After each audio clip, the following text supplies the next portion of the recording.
Välkommen tillbaka till Skyttebloggen, där doktorn alltid ordinerar mer bly.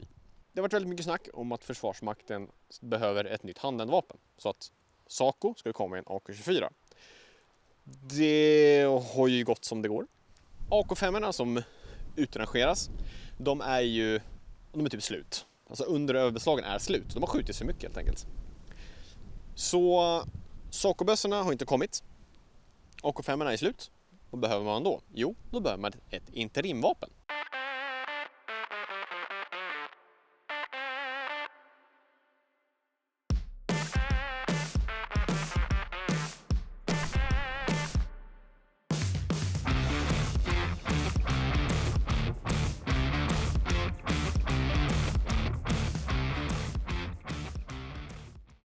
Bössan då, det är en sån här. Det är en Colt M4A1. Eller som svenskarna kallar det, en M4A. Och nej, innan ni tänder era tunga eldkastare eller sätter igång era chainswords och offrar mig till den stora God Emperor. Det är inte en riktig M4A1, nej. Det är en civil version som heter Stag Arms M4. Men den är mil-spec, så den är det närmaste vi kunde komma för att göra det här testet i alla fall. Innan vi sätter igång så vill jag rikta ett jättestort tack till GGG för att de gav oss ett jättebra pris på de 62 grains 223 som vi skjuter idag.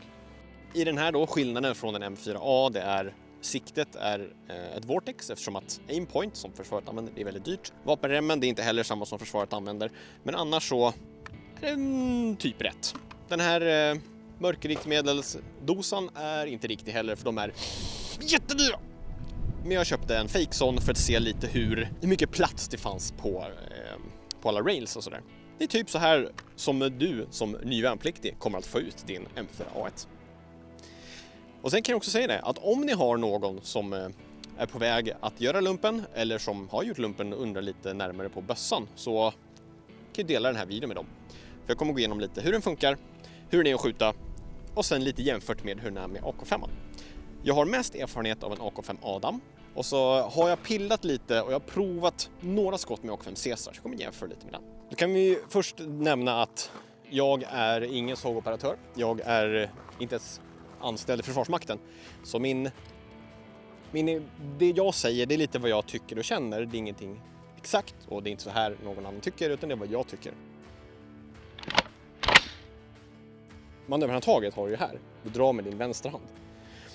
Vid AK5 Caesar, eller AK5 i övrigt, då kan man ju antingen ta den som en AK eller så vinklar den över och kör sådär. Det är inte svårt, det tar lite extra tid, mycket enklare att bara så är det klart, tycker jag. Så det är ju positivt från M4:s sida. Men vi kör några skott och så ser vi hur det funkar.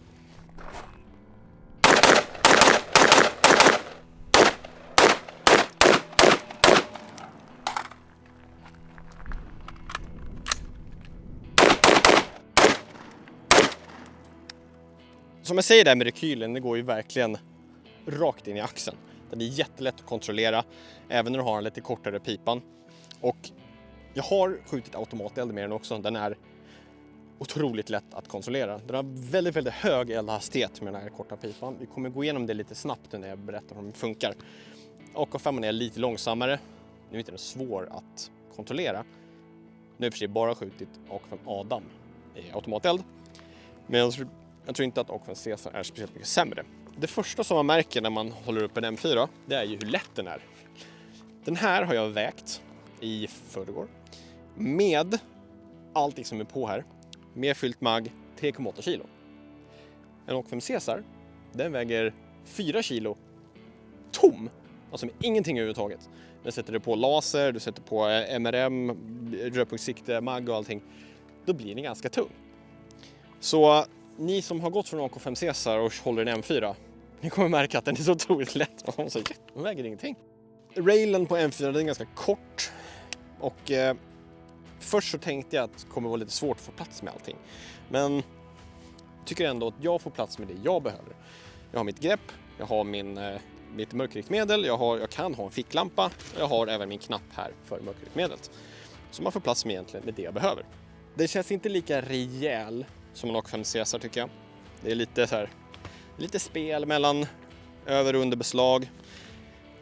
Det är ingenting man stör sig på egentligen när man väl kör. Men om vi skjuter lite till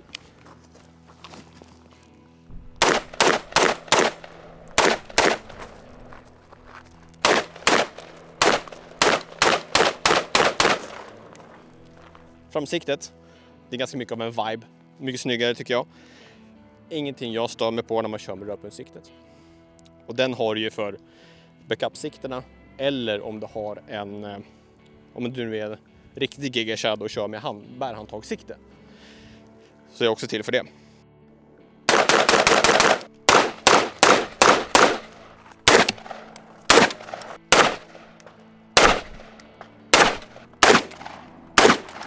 Den är ju gasdriven med direct impingement, eller vad kan man säga? Direktverkande gassystem kan man säga. För du har gasen och går upp i en gastub och så går den in i slutstycket. Så du har ingen pistong som AK5 har. Den har ju en gasomladdning med lång slaglängdhet. Du har en pistong som sitter på slutstycket, så det är mycket mer vikt som flyttar sig fram och tillbaka än vad det är i den här. Och det känner man verkligen. Det är väldigt mycket snabbare rekyl och jag tycker att den är väldigt mycket trevligare. Den är lättare, mycket lättare att hålla kvar på mål. Pricksäkerheten då? Kravet som amerikanska försvaret har, de har ett krav på 3-4 MOA, så det är alltså typ 12 cm som max. Det är jättemycket på 100 meter, det är inget bra alls. Jag vet att AK5 ligger mellan 2-4 MOA ungefär, beroende på batch och hur bössan är gjord och sådär.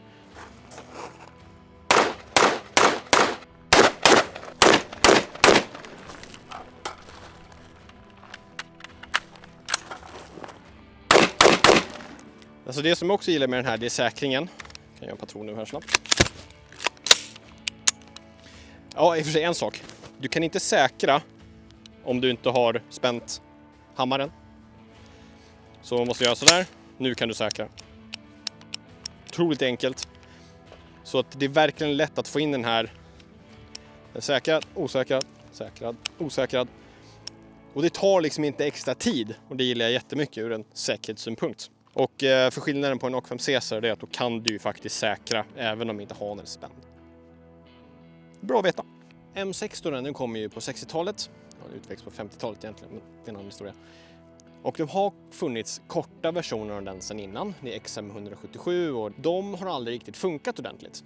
Så vad gjorde man då? Jo, en av sakerna är att patronerna som man körde M855, de ville inte mata. Då förlängde man matningsramperna som heter M4 Feed Ramps, finns på alla AR-15 idag.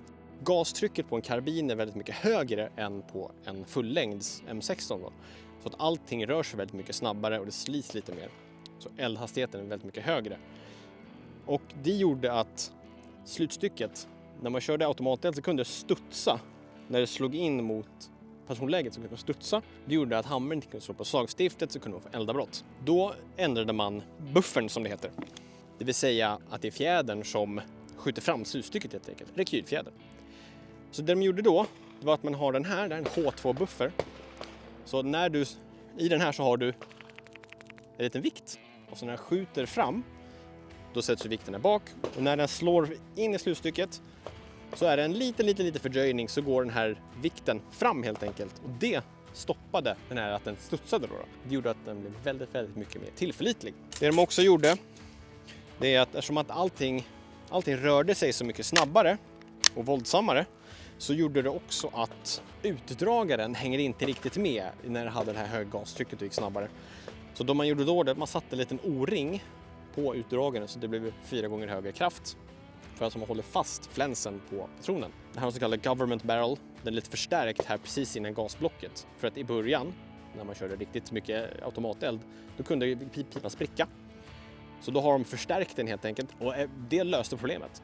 Det som de också lyckades med faktiskt, det var att göra en väldigt bra pipa. För att, som vi har pratat om tidigare, barrel harmonics, som jag vet inte vad man säger på svenska. Ni som tycker att jag pratar för mycket svengelska, ni får leva med det.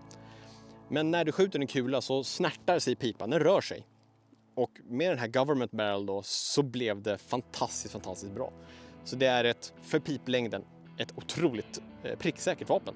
Det var det på sin tid i alla fall. Självklart tycker jag det är bättre idag. Och alla de här grejerna, det har gjort att M4 är en fantastiskt beprövad och ett otroligt tillförlitligt vapen. Jättedåligt i början, men efter utvecklingen så blev den väldigt bra. Mina tankar om M4 är att tycker att det är ett fantastiskt mycket bättre vapen än AK5 Caesar. Den är lättare, den är mer ergonomisk. Sen, den här är ju modulär på riktigt. Du kan verkligen bygga om den hur som helst efter dig som skytt. Visst, som en vanlig Jökson ute i skogen, då är det ju den här du får. Men är du lite snabbare då som Soggen eller så, då kan du bygga om den precis som du vill.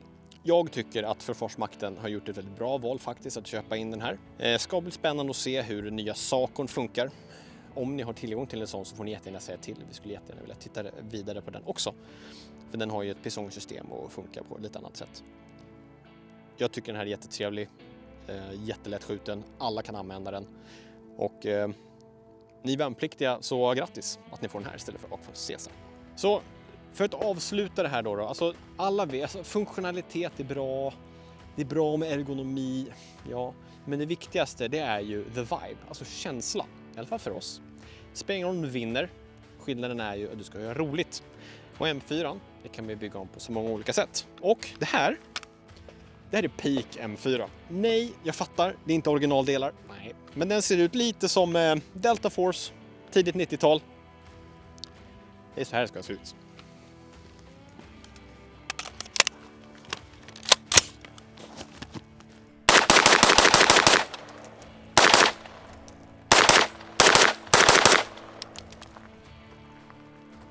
Och med det så vill jag tacka jättemycket för er som har tittat och kommenterar och likar och allt sånt. Det hjälper jättemycket med kanalen.